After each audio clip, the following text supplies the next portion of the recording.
everyone, welcome back. If you haven't been here before, I'm Packy. This week's project was a huge challenge for me. Let me go ahead and show you the piece. This is a cabinet I've been procrastinating against because I really just haven't got my mind wrapped around how I'm going to do it yet. You can tell that things have settled and kind of separated.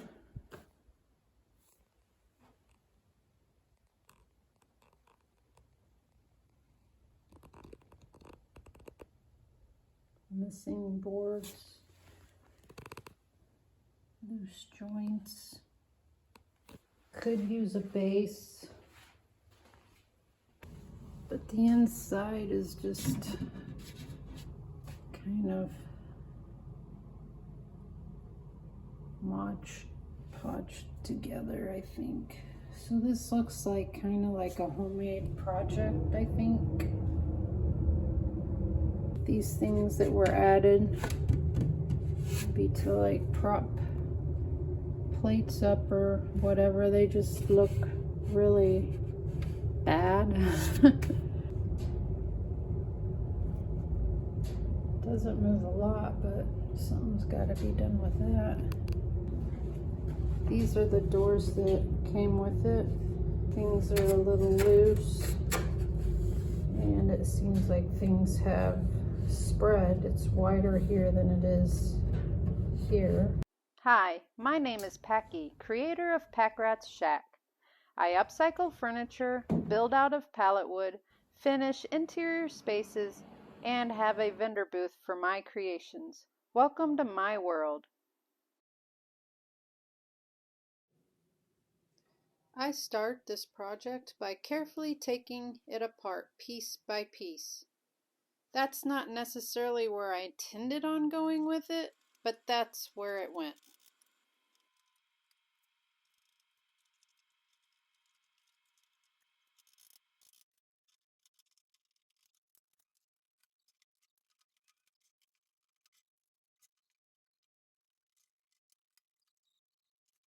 I struggled with getting some of the hardware out without causing further damage.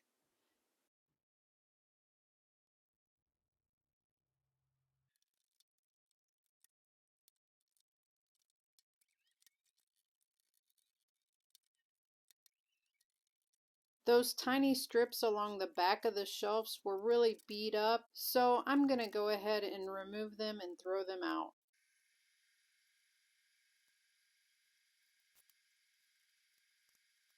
These boards across the base look ruined with water damage. I really don't think I'm going to reuse them, so I'm just setting them aside for now.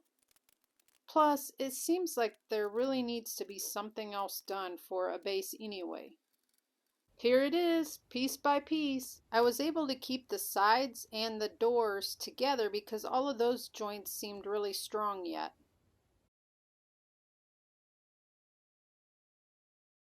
I keep my pieces labeled throughout the project so I remember exactly where they belong.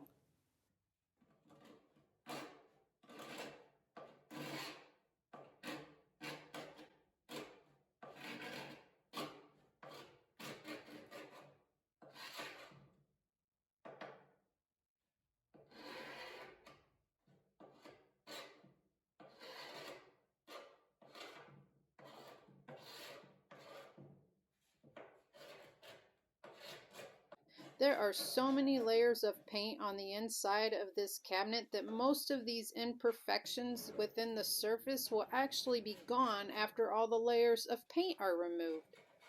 But scraping it with a hand tool just isn't cutting it, so I'm going to use chemical strippers instead. I use what I have on hand because they really just need to be used up. So I start with this safest stripper. And it does work, one layer at a time, with a lot of time in between to activate and have it work on the paint. Sometimes I even covered it with plastic and let it work overnight.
It took about 3 coats of this stripper to get down to the smoothness at the surface. You can still see that some of the last layer of paint remains, but overall it's nice and smooth.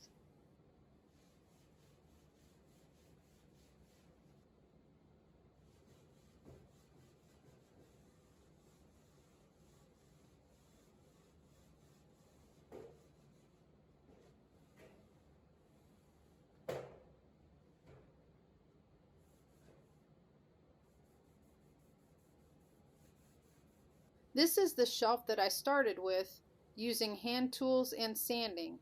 It is fairly smooth to the touch, but it still has imperfections that are deep in the paint. So I'm going to go ahead with the stripper since that was working so well. I am all out of the safest stripper, so now I'm going to be using Goof Off.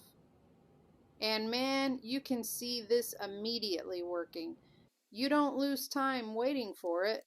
I did have to walk away for about 15 minutes or so to let the air clear before returning to scrape it, because Goof Off really is a strong chemical smell.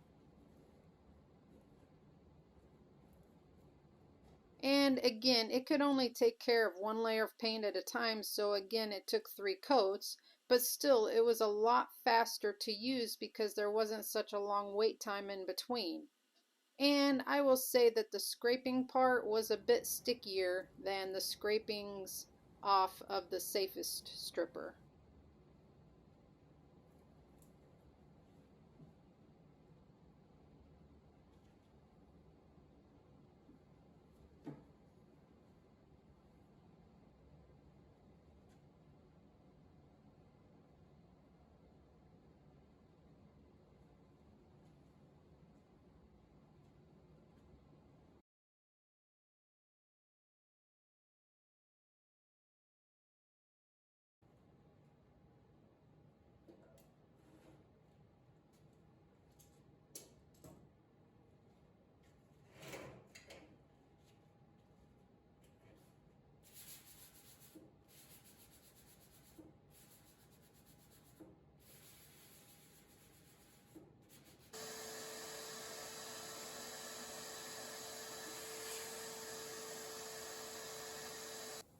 The biggest challenge with rebuilding this unit is trying to figure out how to straighten everything while keeping the measurements consistent all the way around the piece and keeping it level, which is already not into play. I'm sure there is a better way of doing this, but since I'm not sure what I am doing, I'm just trying my best and learning along the way. And I must say, there was a lot of learning with this project. The tricky part is going to be keeping it in my head for however long it needs to be there until it's needed again.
While putting the back all together, I'm really trying to square it up and correct some of the warping.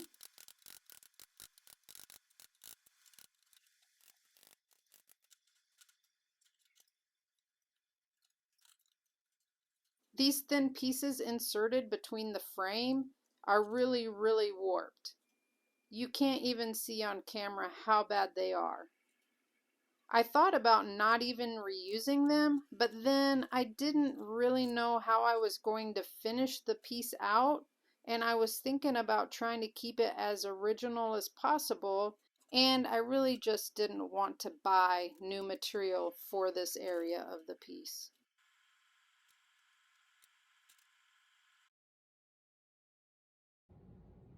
I had this bright idea to add a texture to the inside of these panels. I taped up all of the cracks, and what was in my head looked like it would be a nice backdrop to anything being displayed in this cabinet. This would even out any of the cupping that was going on with the pieces, and it would provide a solid even back. The texturing would obscure from any of the imperfections that were underneath the texturing. I guess I neglected to think about the moisture involved and what it would do to this very thin, very dry wood. I had tunnel vision of what texturing looked like instead of what could happen underneath it. So this was a total fail. The moisture made the cupping of the boards even worse than they already were. And for a moment, I was still stubborn enough to think that I could fix it until I quickly discovered that there were also air pockets behind the texturing I put on from the cupping that had happened and the separation that was going on. There was actually still moisture underneath the surface as well, so it wasn't completely done drying.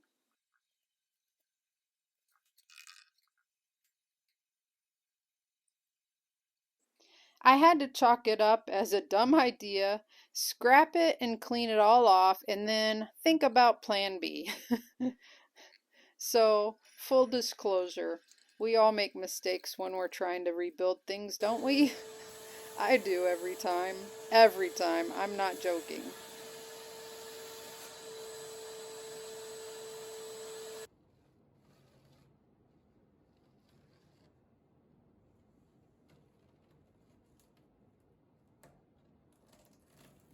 In my head, I know that I need to do something with this back to hold these pieces in a better position so that the back looks overall better, smooth, and nice and appealing. Like I said, it doesn't look as bad on camera as it looks in person.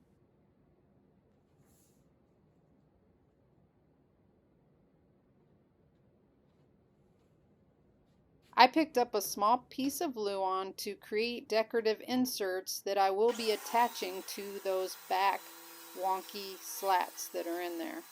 This will create a smooth surface on the inside and give me an opportunity to be creative with some design. Now I'm starting to put the cabinet back together. I add more hardware and evenly space them. Usually this is where you're trying to hide the hardware. But for my design concept that is finally starting to emerge, I actually want this hardware to be exposed, and even more so, which is why I'm adding more evenly in between the existing locations of where hardware was.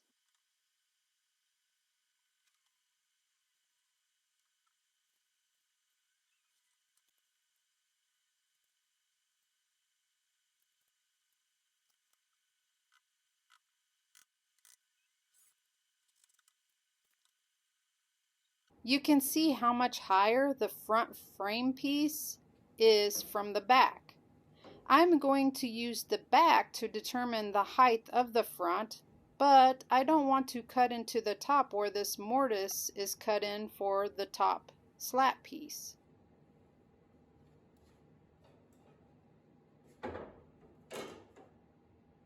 And you can see it is still much taller in the front than the side piece going into the front edges. But when pulling that side piece up to the height of the front piece, now that that has been adjusted, it is level. So this is how it needs to be joined. I have found that black on the inside has always been a success. So even though my design concept isn't complete yet, I'm going to go ahead with finishing the inside out in a nice satin black. I want to add a little bit of interest to the shelves, so I'm whitewashing them, then sandcastle washing them, and finally finishing it with a glaze across the top in black to create a nice faux graining with some highlights, so to speak.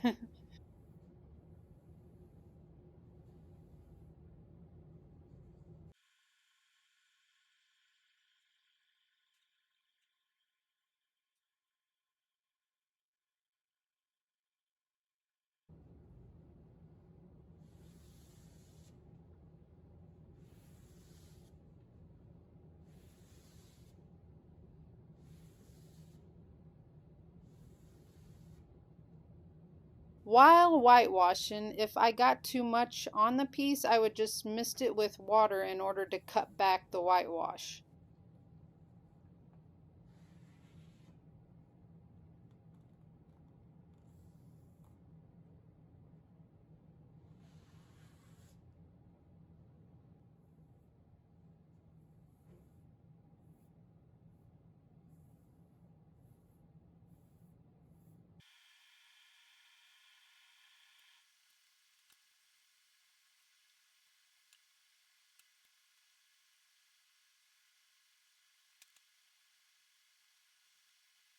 I don't have footage of streaking it with the black glaze, but it is just heightening the amount and value of black that is streaking across the shelves.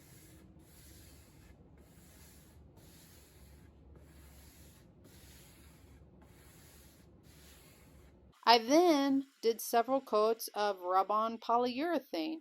I am only showing you one coat because I don't want to bore you to death. Obviously, I do a light sanding before the polyurethane and between each coat.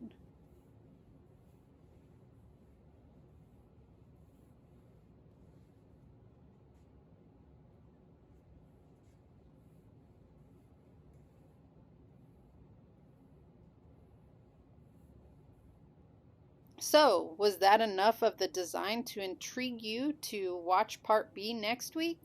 I hope so, because this concept is so much different than anything I've ever done before. All right, back to the build, back to the build.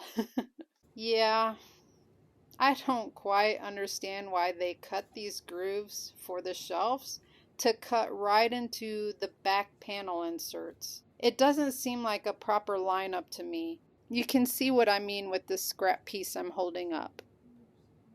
I would much rather the shelf to come into the center framing slat. So I'm going to think of a creative way to make these grooves disappear. Well, actually, I'm going to be highlighting them in a way that works very well with my overall design concept and that pulls it into high gear. All of the challenges of this piece is really what is creating my design concept. I am going to be filling these grooves with little pieces of brawn gilded wood. Are you thinking, oh my God, yet? What is she doing?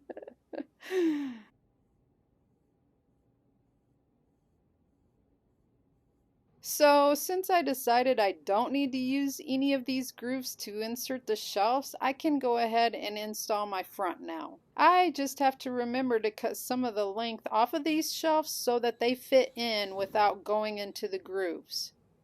And I need to build new shelf supports as well.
I was trying to mimic this middle frame slat across the back to also be going across the sides, but there's just too much cupping in the side panels to get a nice flush solid install there, so I'm scrapping that idea. And although this seems like it's going smoothly, it's not. After I set this back on the floor, there is an obvious leveling problem. So the shelves look like they're going drastically downhill even though they're in straight line with the back pieces. So I keep tinkering on it for an extended amount of time trying to resolve this situation, which I end up just splitting the difference between actual level and visual straightness of the pieces going along the back because the lines are too close together.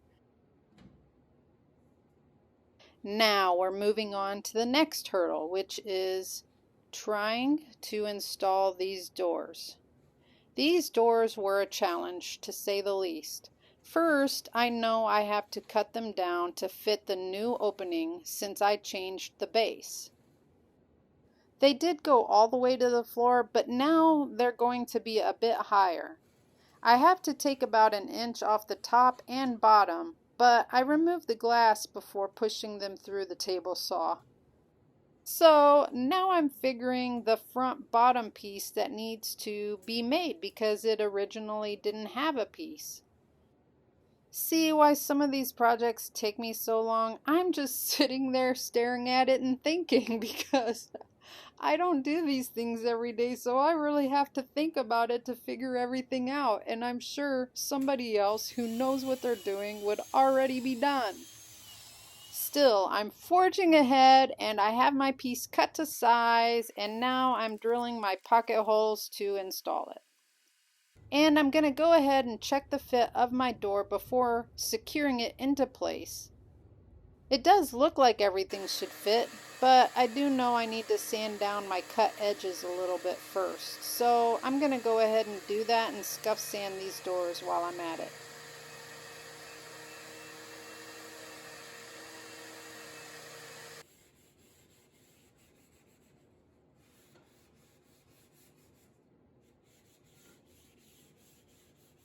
Then I go ahead and install my bottom piece by turning my unit upside down. This makes it so much easier to access the pocket holes and secure this piece into place.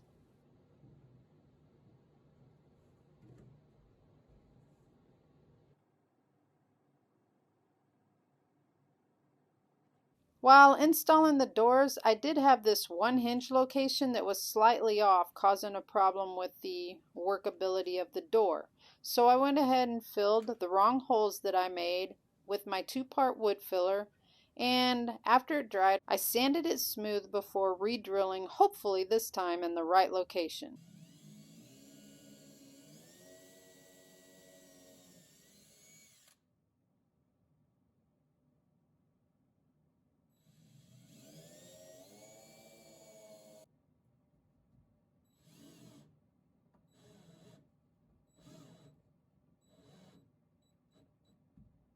We still have a problem with the door shutting completely. I finally see that the hinge side edge is bowed and that the top and the bottom corners are too tight, causing it not to close all the way. I have to remove the door and sand these back.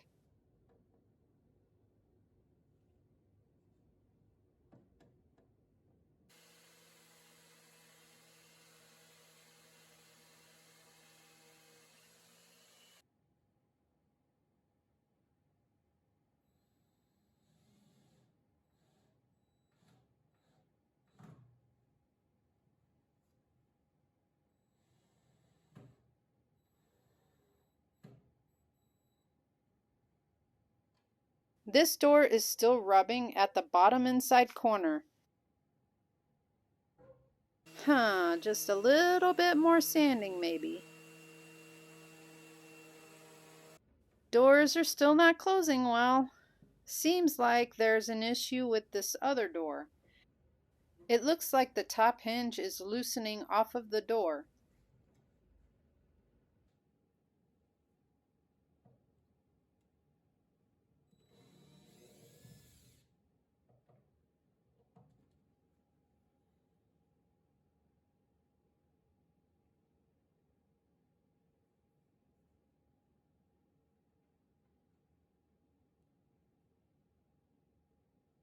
It takes some work to remove these old nails without further damage.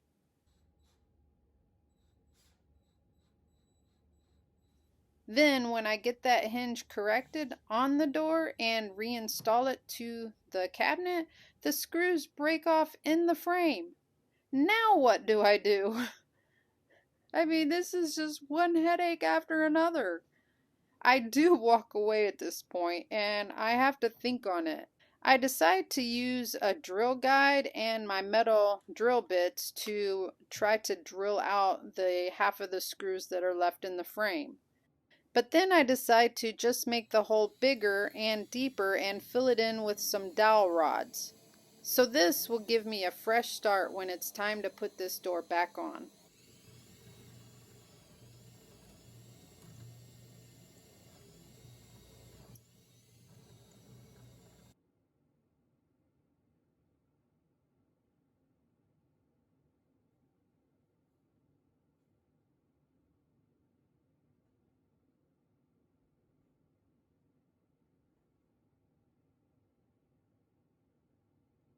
Then I discover that this door's joinery is what's loosened up. This is probably what was making it shift rather than the hinge in the beginning. Now I have to take all of this joinery apart for this door, sand down the areas from any goop that's in those joint areas, re-glue and clamp it. This was a perfectly tight joined piece before. This shows you how much the basement is drying out as the winter season gets deeper. This is just a never-ending story here. And I'm not showing you every single problem along the way, just the big ones.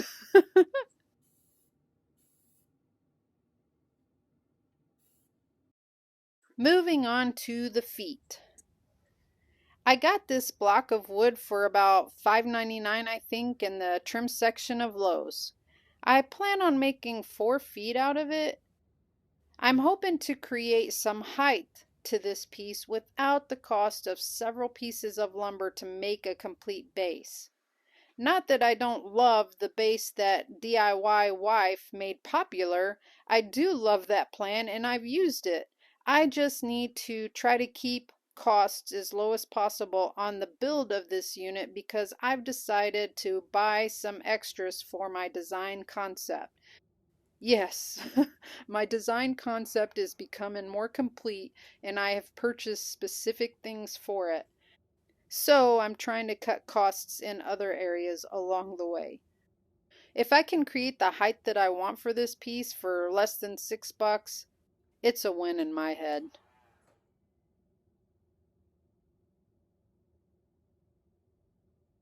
In order to get every foot the same, I mark a line on painter's tape that I have on the bed of my saw. I then clamp a block at that line to be my stop block.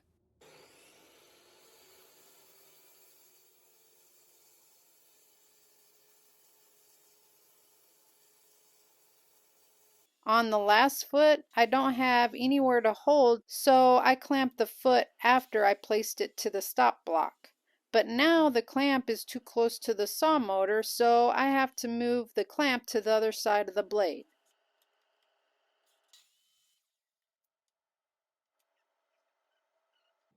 Now that I have my 4 blocks for feet, this is how I want them installed.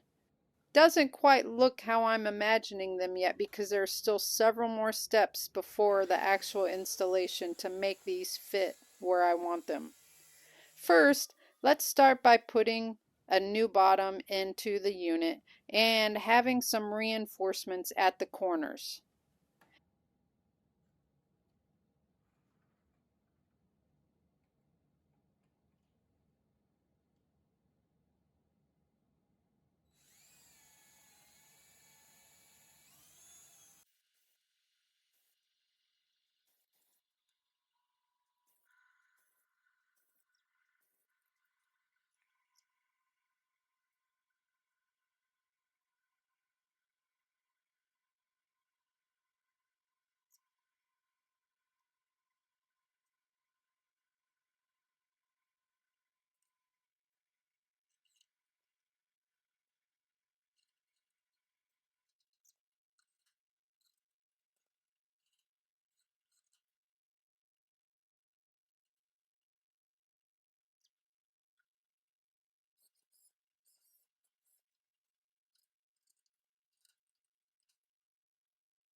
Now we need to get these feet fitted.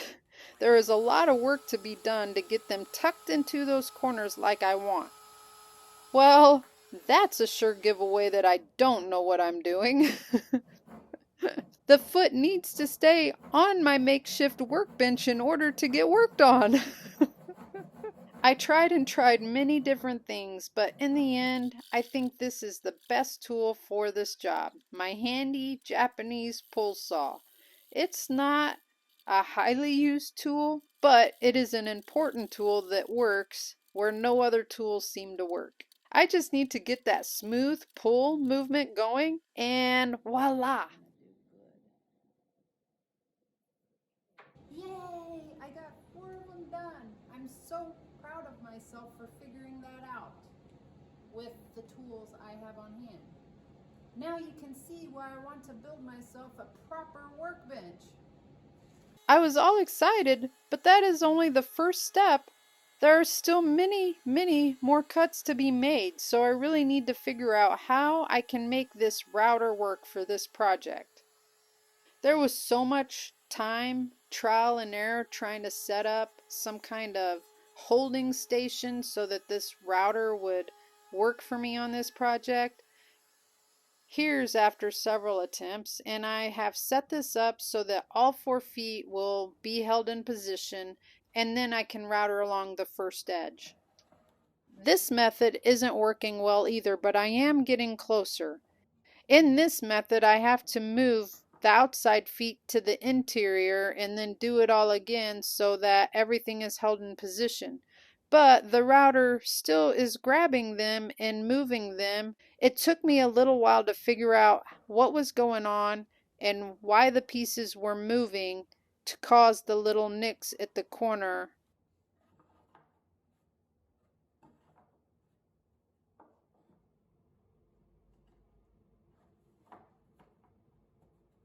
I discovered that the clamping system is just not holding the feet into place tight enough. The router is still grabbing when it goes across at the next corner for the next foot. It's grabbing it and pulling it quickly, which is causing the nicks in the corner. So it's probably best for me just to do 1 foot at a time.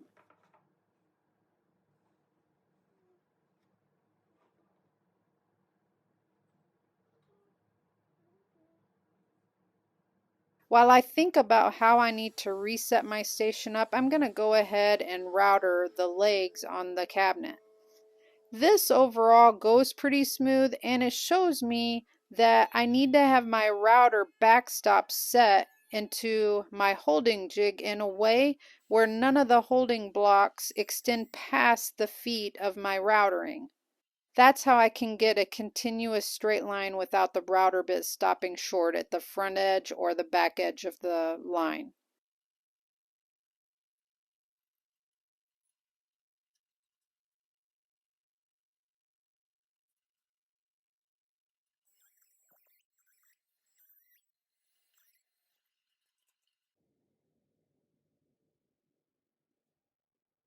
This is how it's come together so far. Now that I know what I'm doing wrong, I can rerouter my feet using the same bit that I used for the bottom of the legs, and it will get rid of all of these little mishaps, which is why I was practicing with a bit that wouldn't take off as much meat. This is why it's good to unplug tools while you're trying to set them. I meant to close the gate, not turn it on. Oh well, no damage done. Now that my holding blocks are set correctly and I'm able to secure my foot in tight enough and my router is set at the right depth for this makeshift station, let's see how it goes. So just a little bit more fine tuning and then I think I finally got it.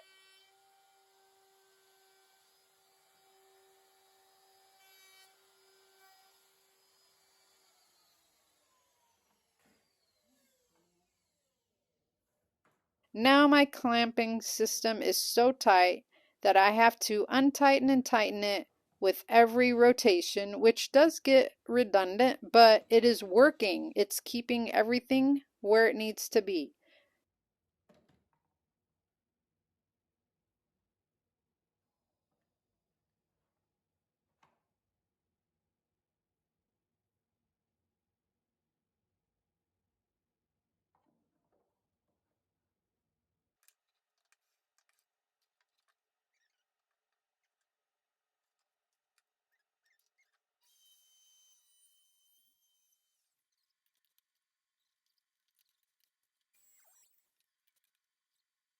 So creating these feet took me a load of time. But in the end, I'm learning a lot, and look, they're starting to look quite well. Now I got to do the round over. After tinkering around with the router and different bits, I just found that sanding them back worked best. In this particular scenario, the router bit stopped short because it came into contact with the inside wood of the foot. So therefore, I couldn't get my bit to get down onto the corner to do the round over. These are starting to look how I wanted them, but I think the vertical corners would look better with a rounded over edge as well. I think it would just give a visual softness to the feet. On these I can use the router because the bit won't bottom out against the inside section of wood. But sanding all of these back would do just fine as well, and actually I do finish all of these with sanding them off.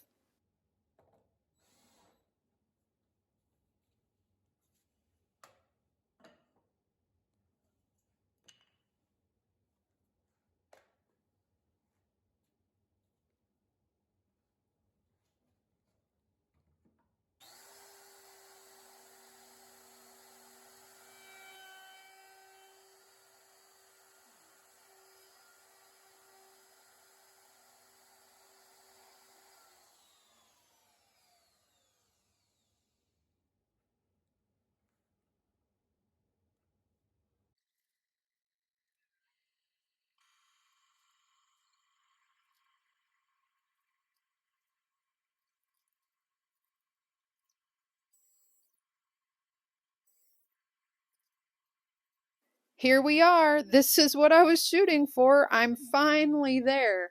After I don't know 4 or 5 days of trying. So now we're on to yet another hurdle, which is figuring out the best way of installing them. They won't fit into my Craig jig, so I can't make my pocket holes like that. And this block jig that I have is really, really slick. So when I attempted to use it the first time, the leverage of the drill starting into the wood at the angle that it's at caused the block to move across the surface, and I had it clamped really tight. Therefore, it damaged the surface of the wood.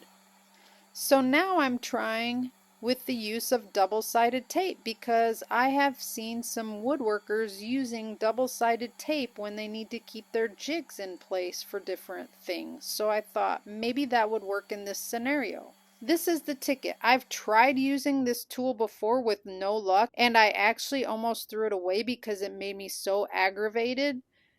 I just really think that this tool automatically should come with double-sided sticky tape because that is the only way it will work. Otherwise, you do just need to throw it away.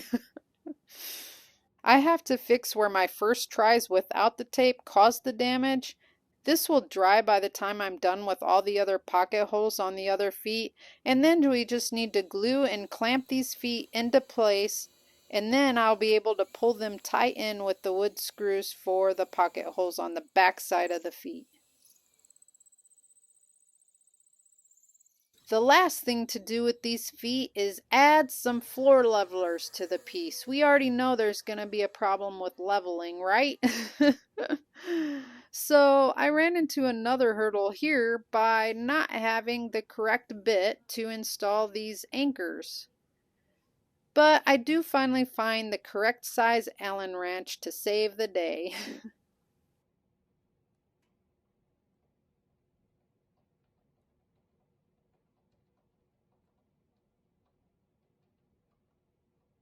Before flipping this piece upright, I just want to go ahead and finish these feet. I do the same process to them as I did to the shelves, except that I use a spray-on polyurethane instead of the rub-on due to all of the deep creviced areas.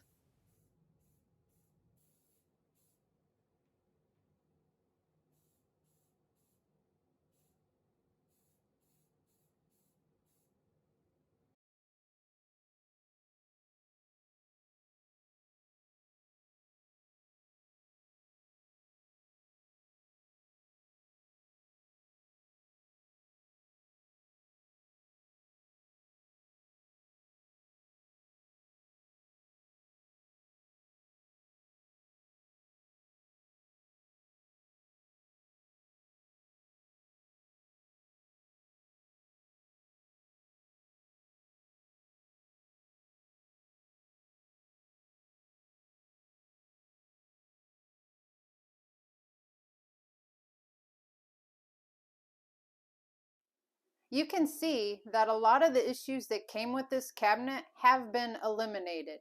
The gaps in the joints are gone. It's not sitting right on the floor anymore. Once I put the top on, it will be flush all the way around the piece. The shelves line up better.